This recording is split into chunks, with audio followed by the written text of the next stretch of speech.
I guess to ground that back down into like people's everyday realities and in their everyday lives and challenges that they may be facing.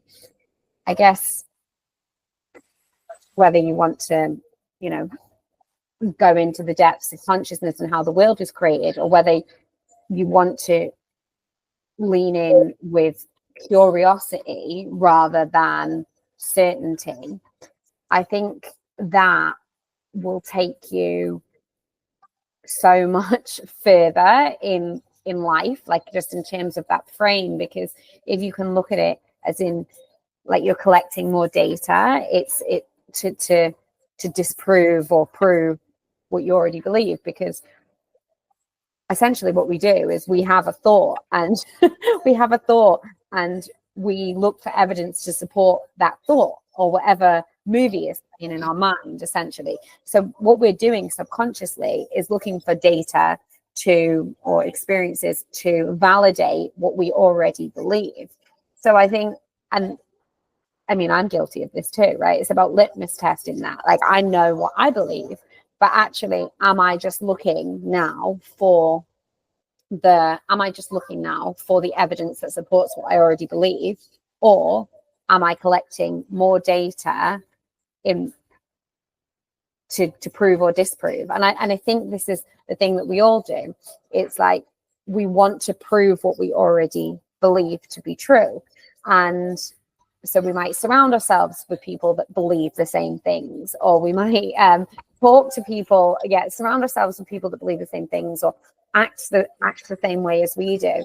But the problem with that is that without the diversity of thought, it's very hard to understand or see all angles. And I guess when we ground that into everyday life, that leads into teams, right? Like, are you surrounding yourself just with people that think the same way and act the same way and do the things the same way as you do?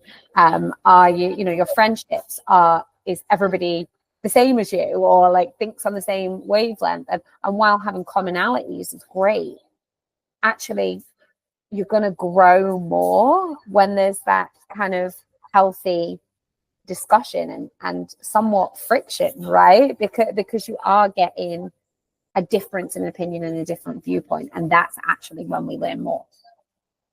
There is such diversity in the universe. There's so many wonderful things to experience in the universe.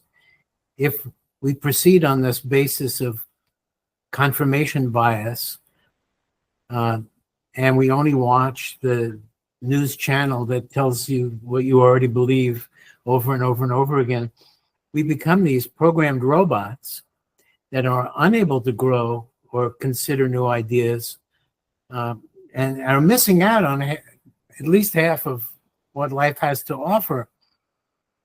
And it divides people who previously felt that they were all one wonderful thing together, like the United States of America, for example. They had that in common. Now it's back like, there's this America and there's that America.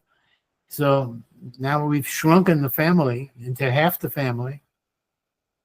It would be much better to be curious and open and tolerant of other viewpoints, and a willingness to consider other viewpoints and to integrate multiple viewpoints into one picture.